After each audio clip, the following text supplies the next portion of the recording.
બનાસકાંઠાની જીવાદોરી સમાન ગણાતા દાંતીવાડા ડેમની મુખ્ય કેનાલમાં પડ્યું ગાબડું પડતાની સાથે જ હજારો લીટર પાણીનો વહી. હજારો લીટર પાણી બનાસ નદીમાં વહેતા જવાબદાર અધિકારીએ શું કહ્યું, આવો સાંભળીએ. સવારે 7 વાગે આપણે સીપેજ આ કેનાલ જ્યારે બની ત્યારથી આપણે રિપેરિંગનું એસ્ટિમેટ બનાવી દીધું છે. ટેન્ડર થઈ ગયા, પણ પાણીની સિઝન ચાલુ હોય, રિપેર થયેલ નથી અને એની આપણે વિધિન 2 ડેઝમાં માટીકામ કરીને આરસીસી લાઇનિંગ થઈ જશે.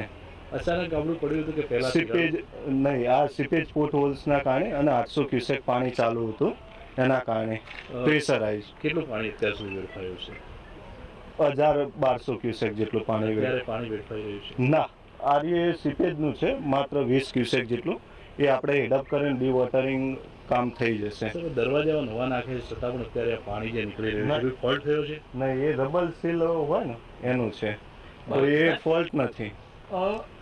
દર વખતે સરકાર દ્વારા પૈસા ફાળવવામાં આવે નહીં, આ જગ્યાએ આપણે કોઈ એવું કામગીરી અત્યાર સુધી કરેલ નથી. એનું રિપેરિંગનું કામ હવે કામગીરી શરૂ કરવાની ટેન્ડર થઈ ગયું છે. કેનાલ ઉપર પણ અનેક ગ્રાન્ટો પણ આપવામાં આવી ના, મુખ્ય કેનાલ ઉપર રિપેર કામની લાઇનિંગની કામગીરી હવે થવાની છે. બ્રિક મેશનરીની આપણે હતી અને હવે આરસીસી લાઇનિંગનું કામ થવાનું છે.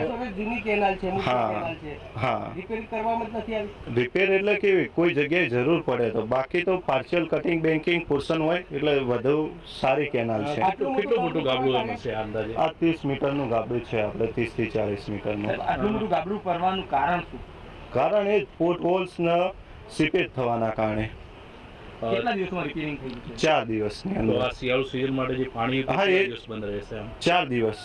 4 દિવસમાં રિપેર થઈ જશે? રિપેર થઈને પાણી ચાલુ થઈ જશે. આ ગાબડું પડવાથી કોઈ ડેમના દરવાજા? ના, કોઈને કોઈ નુકસાન ડેમને નથી. શું આ મામલે ઉચ્ચ અધિકારીઓ જોડે વાત થઈ? હા, દરેક સર સાથે વાત થઈ ગઈ છે. કલેક્ટરનું કહેવું છે કે એમને તો ખ્યાલ જ નથી આવતું. નહીં, દરેક વસ્તુની જાણ કરેલી જ છે દરેક અધિકારીને.